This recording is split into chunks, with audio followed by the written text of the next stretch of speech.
You know, for those of you who I haven't met, I'm Teresa Greenfield. I'm a businesswoman. I'm a mother of four. I'm a military mom. I'm a scrappy farm kid, and I know the price of corn.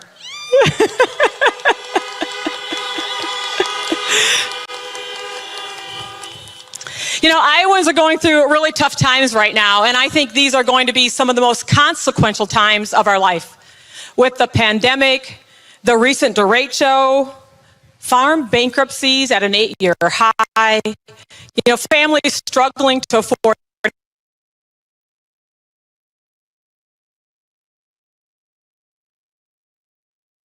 tough times. I've been through a whole lot of struggles myself. You know, I grew up during the farm crisis when interest rates were 21%, bankruptcy auction. Terrible loss of life, loss of livelihoods, loss of dreams. Who better than a person of honor and empathy and compassion to help America begin to deal with the sheer magnitude of human suffering Trump's unwillingness to act has brought upon us? Joe Biden is that person who can help us to rebuild that more perfect union. Joe Biden is the person that can help us bend the arc of that moral universe back towards justice and compassion and empathy for our fellow Americans. I'm just one voice, but on November 3rd, I think you're going to hear the voices of millions of others who are still in mourning. You'll hear from them at the ballot box. Our votes will do the talking for us. It is now my deep honor and great privilege to introduce the next and 46th President of the United States, Vice President Joe Biden. Got to make the world go round. Got to make the world now. We the people, yeah. Got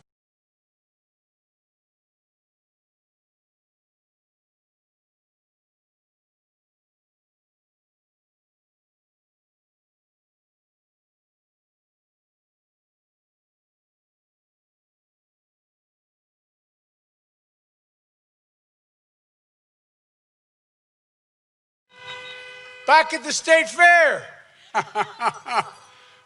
God love you all. Thank you for being out here today. Folks, I want to thank Ross. Thanks for that introduction. Ross, my heart goes out to you. It really is like, you know, I know it's hard, but you've been turning loss into purpose, saving lives. People who, in fact, asked me about my circumstances in the past. I said, the best way to get through it is the purpose. Find purpose. And you've done that. And Governor Tom and Christy Vilsack, my best buddies, thank you, thank you, thank you for all you've done for me before, now, and God willing, after. Jill and I will always be grateful for your support and your friendship. And folks, Cindy Axney, God love her, and Abby Finkenauer, I tell you what, you guys are the single best congresspersons I've campaigned with. You need leaders like you right now. We need more of you. We need more. We got to elect them both. And by the way, we need Rita in the 2nd District and JD in the 4th District. It's time we can change things a little bit here. Right? Time to change it.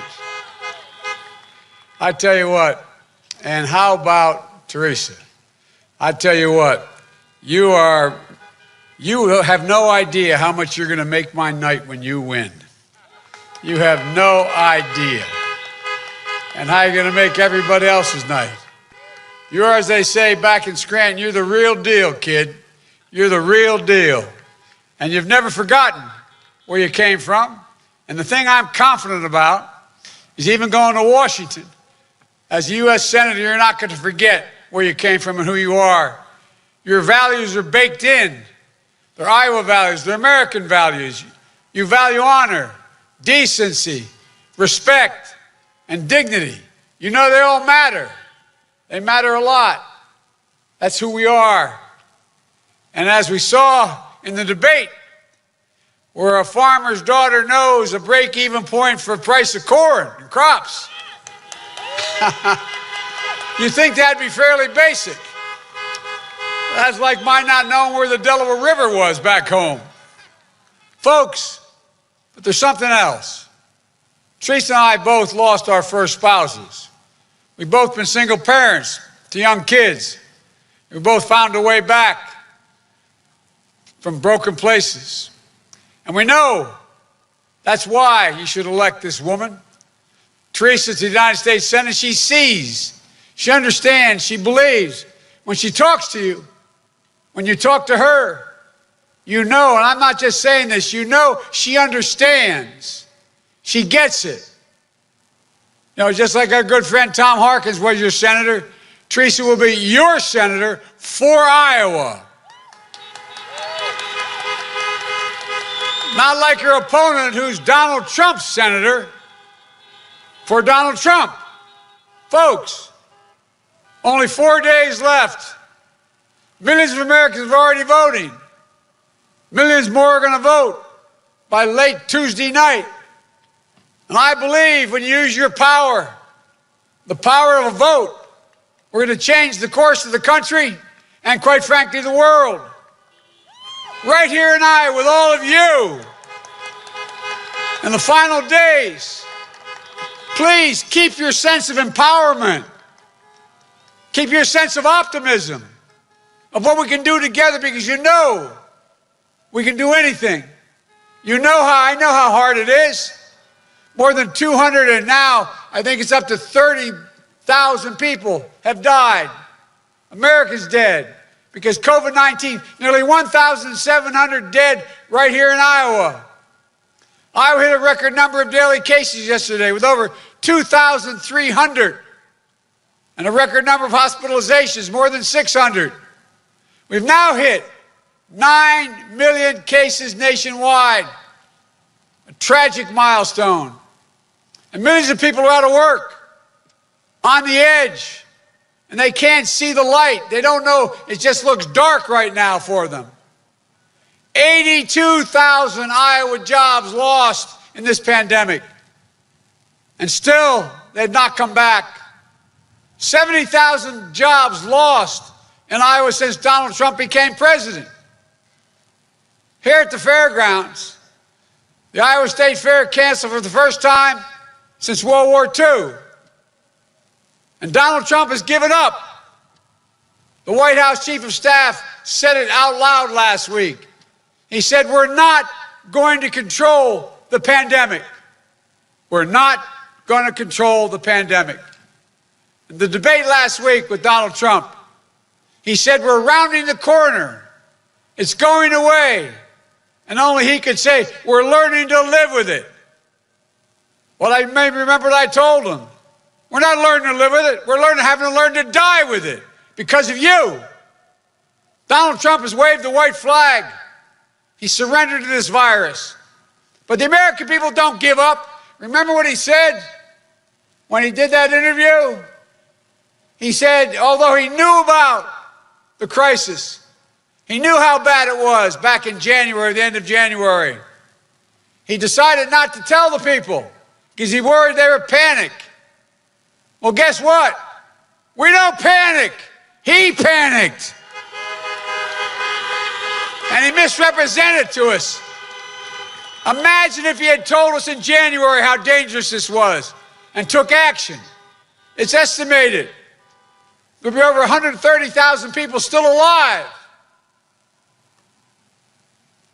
And by the way, we don't cower, and nor do I, never will we. Unlike Donald Trump, we'll not surrender to this virus. I'm going to put in place a plan to deal with this pandemic responsibly, which I laid out back in March, bringing the country together around testing, tracing, masking. It's estimated by the leading doctors in America that if you just wore those masks for the next, between now and the end of the year, we would save, just putting this mask on, we'd save 100,000 lives. It's expected that 200,000 more lives will pass between now and the end of the year. Dr. Fauci called last week for a mask mandate. This isn't a political statement. It's patriotic duty, for God's sake. But still, Donald Trump refuses to listen to science. He politicizes the race for a vaccine instead of planning for its safe and equitable and free distribution. He refuses to provide schools and small businesses the resources and national standards where they can open safely and stay open. But I'm going to bring together Republicans and Democrats to deliver economic relief to working families and schools and businesses. The Congress has already passed this legislation. It's sitting there. But he refused. He spent all his time this summer in his golf course bunkers or down in the White House bunkers. Think about it. I've been around for a while. I bet even Senator Grassley would have to acknowledge that I don't ever remember any president in a crisis where there's a disagreement in the House and the Senate between Democrats and Republicans, didn't even try to bring them together to deal with this. The House back in May passed the HEROES Act, which will allow businesses and schools to open safely because it costs money. You need sanitation. You need ventilation. You need masking. You need distancing. You need separators. It all costs money. But instead, 1 in 6 businesses now out of business because he won't act. I've said before, I'm not going to shut down the economy. I'm going to shut down the virus.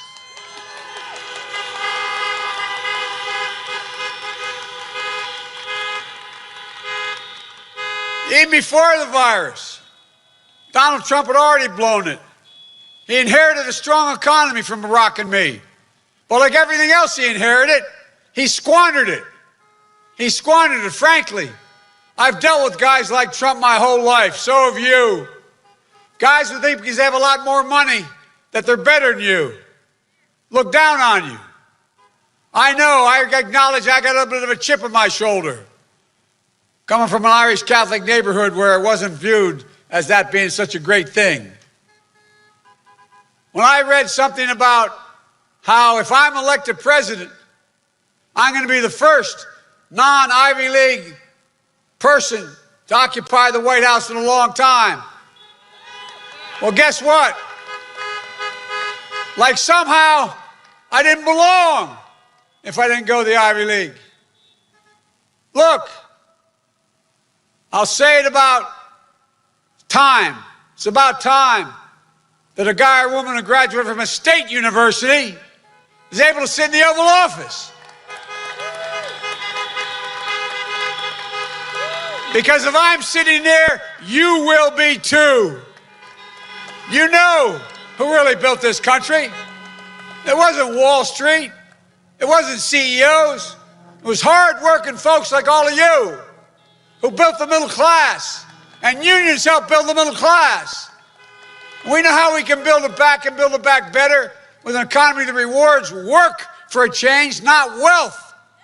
We can do it without raising a penny tax on the middle class.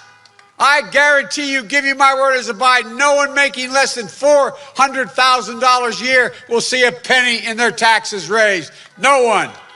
But I tell you what,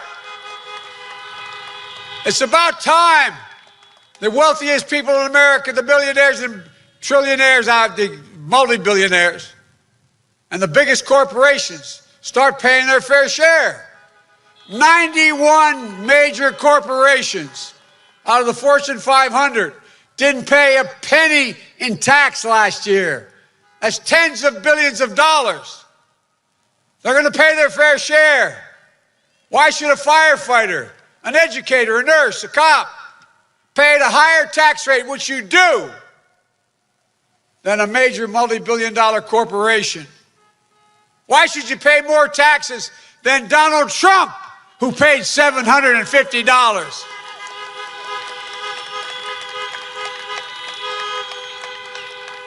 You want to know everything I don't like about Trump? Let me tell you, captured in one answer he gave. He was asked last time out about paying so little tax and allegedly being a billionaire. Know what he said? He said, it's because I'm smarter. I know how to game the system. Well, they ain't going to be gaming the system anymore in the Biden administration. They're going to start paying. And we're going to deliver tax relief for working families and middle class to help you buy your first home, pay for health care premiums, or child care, or care for an aging loved one, or being able to pay off your student debt, for God's sake. Look, it's all about just where I come from. It's just about being fair. We're not asking anybody to do any more than anybody else. Just be fair, decent. Trump got a Supreme Court justice for overwhelming reason. By the way, never before has there ever been a hearing on a Supreme Court justice once an election began. That's never occurred. But he got his justice for one simple reason: to destroy the Affordable Care Act. He'd been trying since the day he got elected. And if they get their way, 100 million people will lose protection for pre-existing conditions, including 1.3 million Iowans will lose it. Complications of COVID-19 are going to become the next pre-existing condition, allowing insurers to jack up your premiums, delay your coverage. And a lot of young people don't realize this, but before Obamacare, insurance companies charged women more for the same health care they charged men because they could. That'll end. Donald Trump thinks health care is a privilege. I think it's a right. And we all get out and vote. And by the way, they're going to court in 10 days. 10 days. And as he said, to wipe it all out, end it, all of it. Well, I'll restore the Affordable Care Act and I'll strengthen and build on it so you can keep your private insurance if you like it, or choose a Medicare-like public option. We're going to increase subsidies for lower premiums, deductibles, out-of-pocket expenses, surprise billing. And as Teresa said, this time we are going to make sure Medicare can negotiate with the drug companies for prices, reducing them by 60%. I promise you we'll get that done. We're going to make sure we can keep protections for people with pre-existing conditions. Remember what he said when he was talked about the people who were dying and not dying?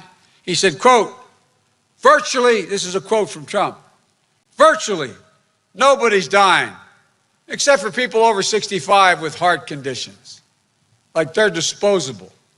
What the hell's the matter with this guy? No, I'm not joking. Think about it. Think about it.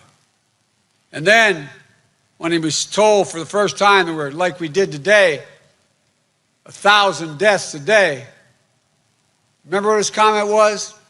He said, it is what it is.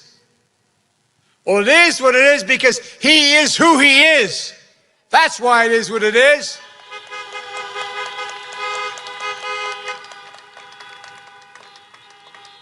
These guys are something else, man. And meanwhile, the actuary at the Social Security Department says, if Donald Trump gets what he's saying, he said, you reelect me, I'm going to change Social Security. The actuary says, if the change occurs as he's promoting, it will bankrupt Social Security by 2023. Go home and tell your parents and grandparents that. That's a fact. Teresa said, I'll protect Social Security, Medicare, and Medicaid. And let's not forget how Donald Trump, weak and chaotic China trade policy has cost farmers and manufacturing so badly. Agricultural exports to China during the Trump years have been 40% lower than during the Obama-Biden second term. On his watch, and this really bugs me, on this watch, ethanol margins have tanked and Iowa's manufacturing facilities are idle and even closing. He even says, and I love this quote from him, he says, because of his bailouts, our farmers do better now than when they actually had a farm. I'm going to read that again. Our farmers actually doing better now than when they actually had a farm. Where's this guy from? Who does he think he is? Look, I'll do what he's been unable to do. I'll mobilize a true international effort to stop China's abuses so we can strengthen manufacturing and farming in Iowa and across the country. I'm going to hold China accountable, which he hasn't from the pandemic on. Folks, but there's nothing worse, in my view, than the way he has spoken about those who served in uniform. He called them losers and suckers. My son Bo, many of you knew, volunteered to serve a year in Iraq, gave up the Attorney General's job to do it,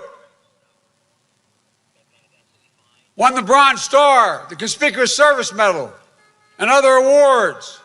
He was neither a loser or a sucker. He was a patriot. And Teresa, so is your son Dane, who is in the Army. He's a patriot, like all of your sons, daughters, and all of those of you who have served. It's no wonder that the 6 top generals in the President's administration left and said he does not deserve to be commander-in-chief. His own generals in his own administration. No president has ever had that happen. None. And that's why Special Forces Commander Stanley McChrystal, General, and the head of the Navy SEALs, Admiral McCraven, along with 20 other 4-star generals, endorsed me, saying they'd be proud to have me as Commander-in-Chief. A sitting president. And that's why the Military Times quotes, more troops will vote for Biden and Trump. Folks, it's not about me, it's about him. That's why we have to support our military. You vote for me, you're voting for them. And while Donald Trump fails to condemn white supremacy, we can vote to deliver racial justice. A season of protest has broken out all across America. And by the way, legitimate protesting is not burning or looting. Violence can never be tolerated, and it won't. But those protests are cries for justice, for George Floyd, Breonna Taylor, Jacob Blake. They'll not soon be forgotten, not by me, not by us, or not by this country. Folks, we have to vote to meet the challenge of climate crisis as well. More frequent extreme weather. The West is on fire. We've lost more forests than the total space of Connecticut and Rhode Island combined in the West. The Midwest, I need not tell you, is flooding. You know here in Iowa, with the wrench code, catastrophic floods and droughts that lay waste to lives, livelihoods, and whole communities. And in the South and the East, hurricanes are more severe. Oceans are rising. My state's only 3 feet above sea level. People are already talking about the change we have to make. We don't have a lot of time. Donald Trump, when you say climate change, he thinks hoax. And that stable genius, as he calls himself, continues to say wind power causes cancer. It's the same guy who said, by the way, you think I'm making this up, when he was advised about the increasing hurricanes coming across the Atlantic because of the warm water, he said maybe we should drop a nuclear weapon on them. Holy mackerel. This also a guy you may recall, the stable genius, said the problem with the Revolutionary War was we didn't have enough airports. And he talks about mental acuity. Whoa, folks, you look at climate warming, you look at it the way I do, creates jobs, Iowa jobs, jobs across America. You understand that here in Iowa, you've already created thousands of good-paying jobs because of your dominant in wind energy. And it's expected that the number of wind jobs will double or triple by 2030 in Iowa. Notwithstanding that the stable genius says wind power causes cancer, wind power helps save the planet, generates millions of dollars in economic growth, and provides good prevailing wage jobs. Folks, combating climate change means saving the planet, protecting our health, and creating millions of good-paying jobs, union jobs in wind and solar and carbon capture. Iowa farmers will be the first in the world to be in a position where they reach net zero emissions, because we're going to make sure there's a whole lot more land set aside and you get paid for it. Deep-rooted products, emissions, reward them. Folks, we can do this. There's nothing beyond our capacity. So honk if you want America to lead again. Honk if you want America to trust each other again. Honk if you want America to be united again. Folks, we cannot afford 4 more years of Donald Trump. In 2008 and 2012, you placed your trust in Barack Obama and me, and we worked for you, for the entire country. Well, I'll do it again in 2020. My campaign is a broad coalition, welcomes Democrats, Republicans, and independents. I'm running as a proud Democrat, but I will govern as an American president. I'll work as hard for those who don't support me as those who do. In my administration, there'll be no red states or blue states, just the United States of America. Folks, I mean this from the bottom of my heart. That's the job of a president. A duty to care for everyone, to heal. And you too have a sacred duty, a duty to vote. It matters. Iowa matters. So in these final days, stay empowered, stay united, stay optimistic, make a plan to vote, vote early, vote on election day, help get out the vote. Go to iwillvote.com/IA. Folks, this president has done everything to try to discourage us, to try to convince us that it doesn't matter. All about illegal voting, all the stuff he's putting up. But guess what? He will not be able to stop us at all. Despite Trump's efforts, a recent press article 2 days ago said, never before, quote, in modern presidential politics has a candidate been so reliant on wide-scale efforts to repress the vote as Trump, end of quote. We will not be silenced. 85 million people have already voted so far. We've had enough. Folks, look, I'll never forget, as a kid, the words of President Kennedy about going to the moon. He used the phrase, he said, we're doing it because, quote, we refuse to postpone. Well, I refuse to postpone the incredible opportunities available to the American people. There's nothing beyond our capacity. There is no limit to our future.